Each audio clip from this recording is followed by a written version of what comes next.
sta qua, va. Guarda qua. Oh.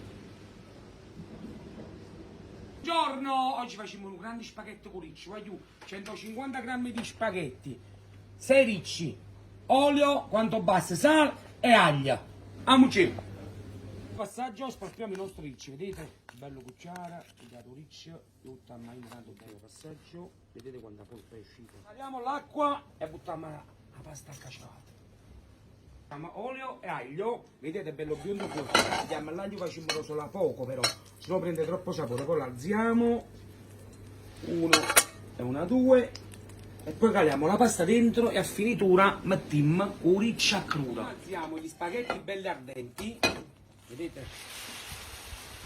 L'acqua non deve mai mancare, vedete mettiamo un mestolino e mezzo di acqua, in modo che lo facciamo finire di cucinare. Ora spegniamo la fiamma e mettiamo il nostro riccio a crudo. Guardate qua, già qui c'è cremina. 3, 2, 1, siete pronti? Oh, logo B. Guardate qua che crema, mamma mia. È un riccio imperiale, lo vedo. Sento rumore.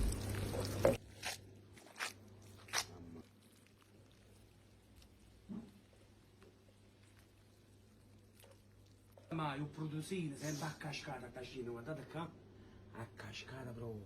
E poi bisogna girare. È un suono, è una sinfonia. Guardate qua. Cremino, guardate qua, va. Mamma mia, che spettacolo, guardate come sta scendendo, va. Guardate qua, crema di riccio, guardate qua, che c'è fatta la crema. Che spettacolo, ora babbo, guardate qua, va.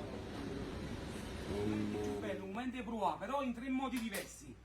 Al peperoncino sul primo passaggio, vedete poco, a chi piace col peperoncino, qualcuno mi può criticare, però al limone, con la buccia di limone, è quello là semplice, in 3 gusti.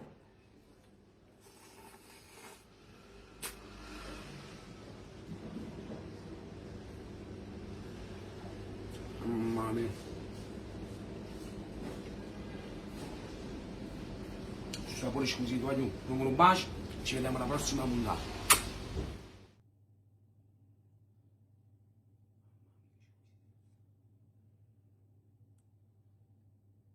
La nostra cacio e pepe rivisitata con gambero crudo sopra è pronta. Mo' i momenti più belli, i momenti da assaggiare. Primo con me.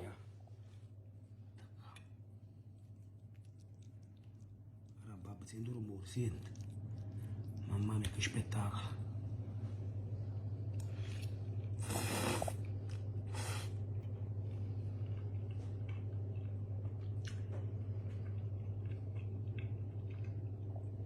Mamma mia. Già sto già sti gamberi,